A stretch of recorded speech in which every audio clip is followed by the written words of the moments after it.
السلام عليكم. دي صفحة 1419 في المرجع اللي هو بتاع الجزء الالترنيتور. هتلاقوا الكتاب دوت موجود في وصف الفيديو. جوه الداتا هتلاقي جوه مكتوب باسم الترنيتور جزء بعد الميد. يعني لو دخلنا كده في الدرايف اللي هحطلكوا في وصف الفيديو هتلاقي ماشين 2، هتلاقي هنا جزء الترنيتور بعد الميد، ده اللي احنا هنفتحه دلوقتي. صفحة 1419 بيقول alternator or open circuit generate 360 فولت at 60 هرتز. يعني ال E1 عندنا ب 360 وال F1 ب 60 هرتز. the field current is 3.6، يبقى ال I1 كان 3.6. neglecting saturation determines the open circuit EMF. عايز بقى ال open circuit EMF، عايز ال E2 لما الفريكوينسي اللي هو ال F2 يكون ب40 والفيلد كارنت اللي هو ال I2 بيساوي 2/4. فاحنا عندنا علاقة ان ال E1 على ال E2 بيساوي ال IF، فنقول I1 F1 على I2 F2. فال E1 اللي هي 360 على ال E2 اللي هو عايزها مجهولة اهيت، في ال I1 اللي هو مديهالنا هنا ب3.6، في ال F1 ب60 على ال F2 ب40، في ال I2 اللي هي ب2/4. هنجيب قيمة ال E2. بعد كده سؤال 3713 calculate the RMS value of the induced EMF per phase of 10 بول. يعني احنا عندنا عدد بول ب10 و3 فيز 50 هرتز with 2 سلوت بير بول بير فيز، ده الام، يبقى عندنا الام بيساوي 2. 4 كوندكتور بير سلوت in 2 layers the coil span is 150. عرفنا كلمة coil span ديت، يعني عايز اجيب الالفا تبقى 180 ناقص 150 تبقى الالفا ب30. the flux per pole has a fundamental component، يبقى احنا عندنا معانا الفاي and 20% third component. فهو جاب الالفا وجاب الام بتساوي 2. احنا معانا معطى number of slots per pole بالفيز، او ممكن نجيب number of slots per pole عن طريق نضرب الاتنين دي في 3، فيبقى عندنا number slots per pole ب6. والبيتا بتساوي 180 على number of slots per pole اللي هي بيتا 100 اللي هي 180 على 6 اللي هتبقى عبارة عن 30. ونعرف نجيب برضه distribution factor ان هو بيساوي sin ام بيتا على 2 على ام sin بيتا على 2. فالام اللي هي ب2 اهيت في البيتا اللي هي ب30 اللي هي ب180 على الان، والان اللي هي بتساوي number of slots per pole، فعوضنا بيها قيمتها ب30 على 2 على الام اللي هي ب2 في sin بيتا على 2 اللي هي 30 على 2 تطلع قيمة الكي دي distribution. فهو كده عايزين نجيب النمبر اوف كوندكتور. فالنمبر اوف كوندكتور هو مديني بيقول لي 4 كوندكتور بير سلوت ان 2 لاير، فانا معايا 4 كوندكتور بس بيقول لك بير سلوت، فهنضرب الاربعه دي في عدد السلوتس. هو مدينا السلوتس، مدينا 2 سلوتس بير بول بالفيز، فانا عايز اجيب عدد السلوتس، فهضرب الاتنين ديت في عدد البول في عدد الفيز. فهنضرب 2 في عدد الفيز في عدد البول. احنا عندنا البول بكام؟ 10 بول، فتبقى 2 في 3 في 10 يعني 6 في 10 ب60. خلينا نسيبها بالفيز عشان احنا اصلا كده عايزين الزد بالفيز، فخلينا نجيب السلوتس بالفيز. فنضرب بس في عدد البول، فيبقى 2 في 10 في عدد البول اللي هي ب20، يبقى 20 في 4 ب80. يبقى احنا عندنا الزد بالفيز ب80، فهو جاب الزد بالفيز ب80. عايزين نجيب التي بقى اللي هترن بالفيز، فنقول ال80 زد على 2 اللي هي ب40. طب الفاندامنتال ام اف بالفيز بتساوي 44 كي سي كي دي في اف 5 في التي، فأربعة 44 والكيس اللي هي بتساوي كوزان الفا على 2 اللي هي القيمة ديت في الكي دي ديستريبيوشن فاكتور اللي جبناها في الفاي. هو مدينا الفاي ب12% في التي اللي هي بتساوي زد على 2 اللي هي ب40. طلعنا قيمة الاي 1. هو عايز الRMS value of the induced EMF. احنا كده اعتبرنا ان الهارمونيك بواحد، بس هو رجع تاني بيقولك ان انا عندي the flexible has a fundamental component 12% and 20% third component. فسيرد كومبوننت دي معناها ان انت عندك كمان هارمونيك التالت، يعني هاتلي كمان الانديوز ام اف لما الان بتساوي 3.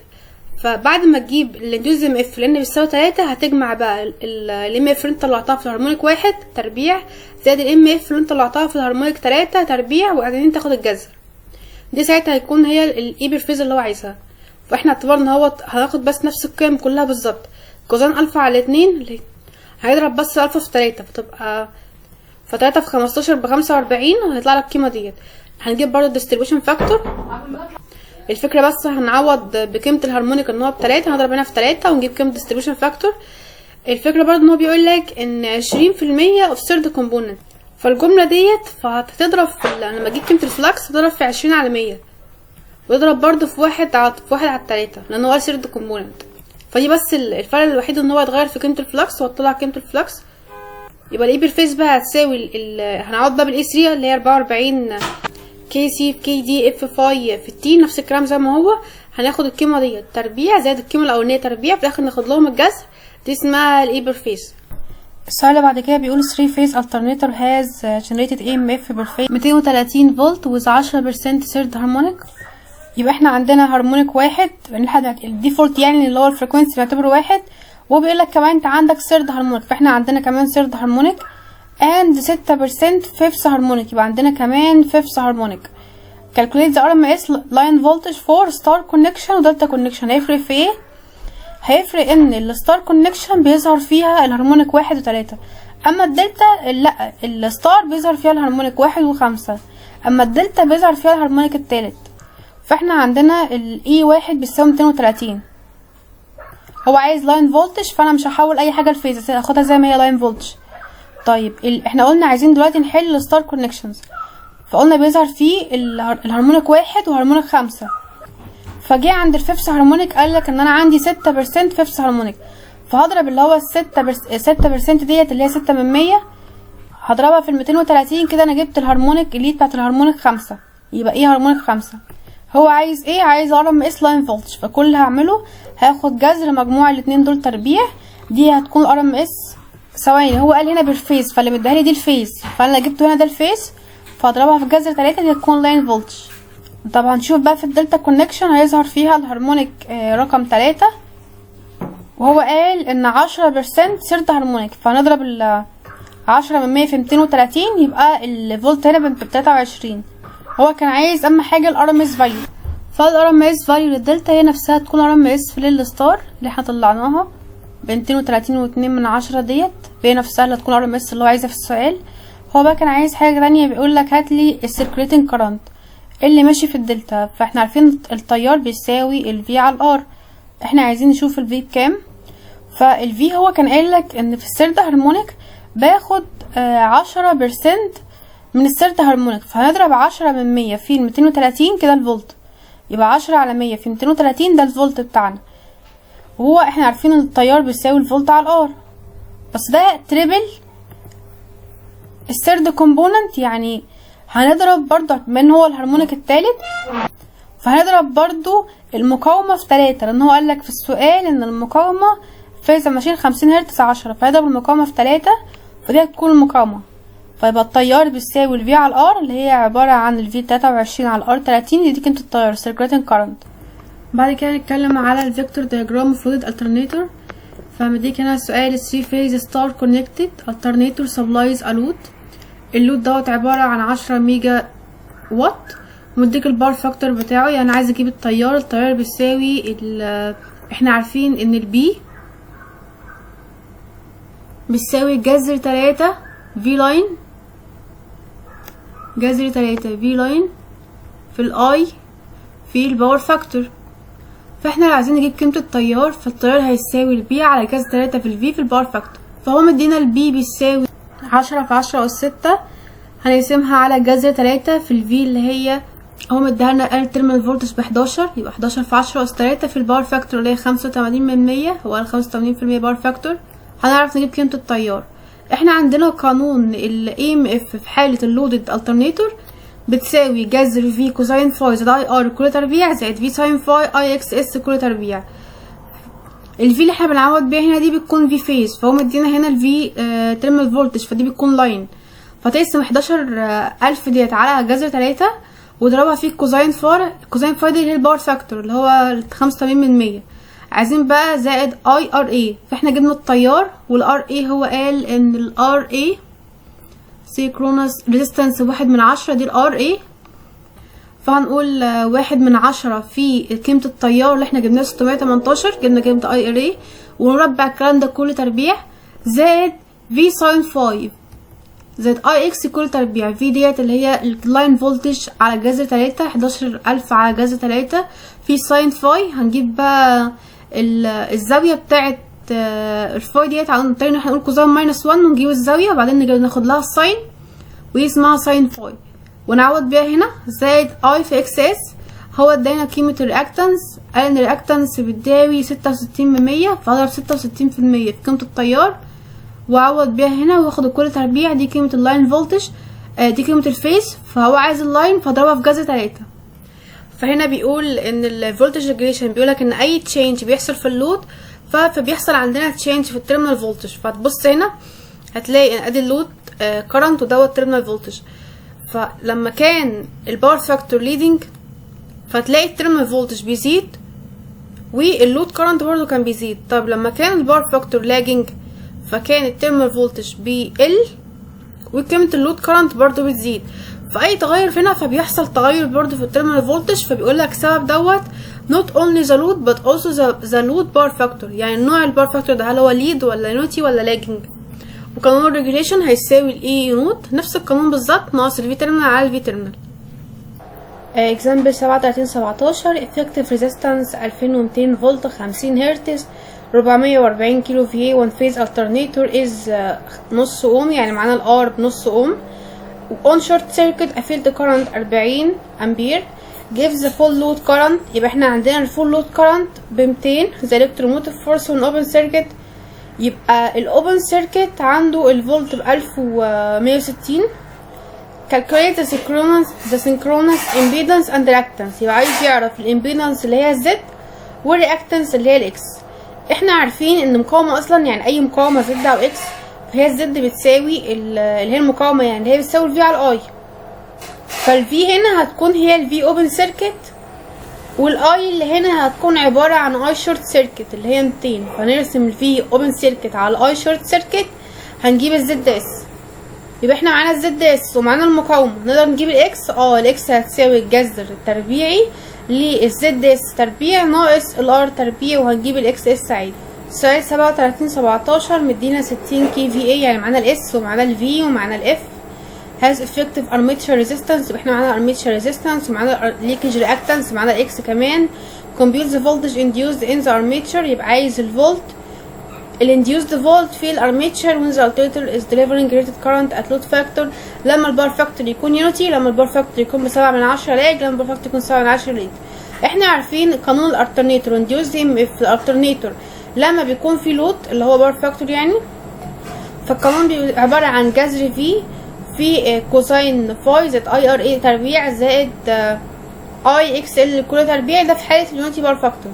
اما لو كان في باور فاكتور فبنحط هنا قيمه في ساين وبنحط هنا في كوساين، فبنزود بس على القانون كوساين والساين.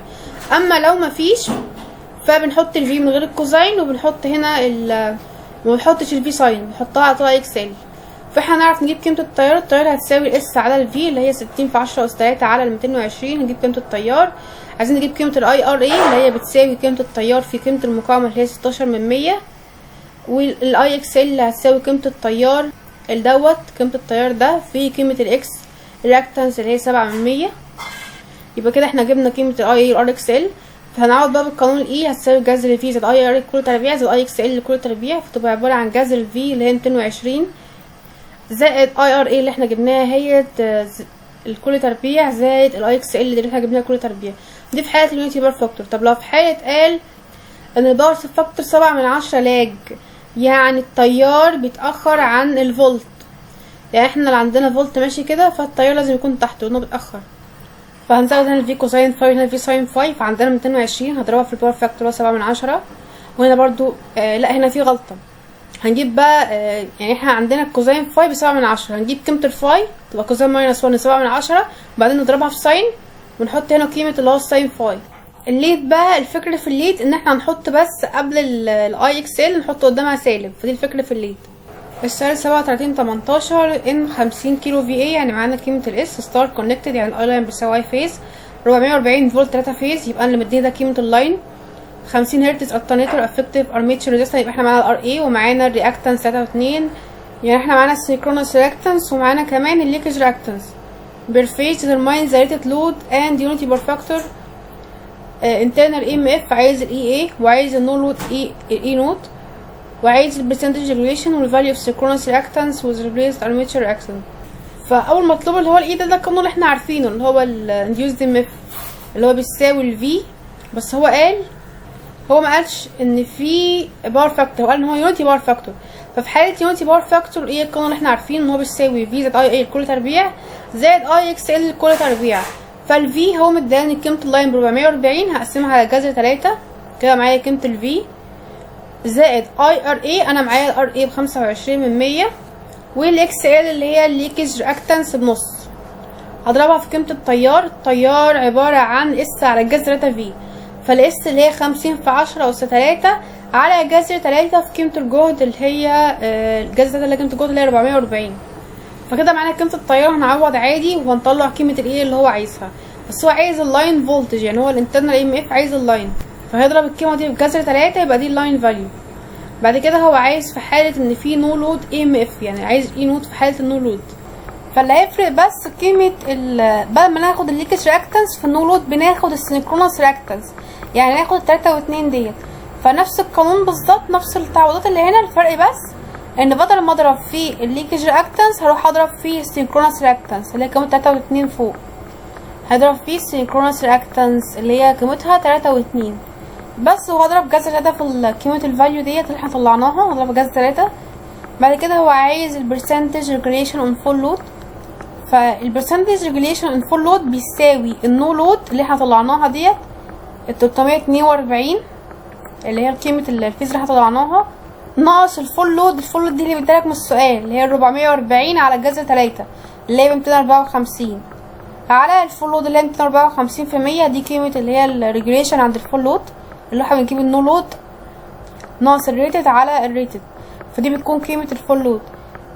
اخر مطلوب كان عايز ال value of synchronous reactance which replace armature reaction، يعني عايز قيمة ال synchronous reactance اللي بتحل محل ال armature reactance، يعني هو عايز قيمة ال armature، فاحنا ال XA بتساوي قيمة ال synchronous ناقص ال leakage، فهو كان مديك قيمة ال synchronous reactance اللي هي 3 و2 تطرح ال leakage من ال synchronous اللي هي النص ناقص 3 و2 يطلع 2 و7، فبنطرح السينكرونس ناقص الليكج هتدينا مقاومة الارميتشر اللي هو الليكج بتاعت الرياكتنس بتاعت الارميتشر، يبقى السينكرونس ناقص الليكج بيساوي الرياكتنس بتاعت الارميتشر. بس كده هحط لكم لينك داتا في الوصف، واتمنى تكونوا استفدتوا.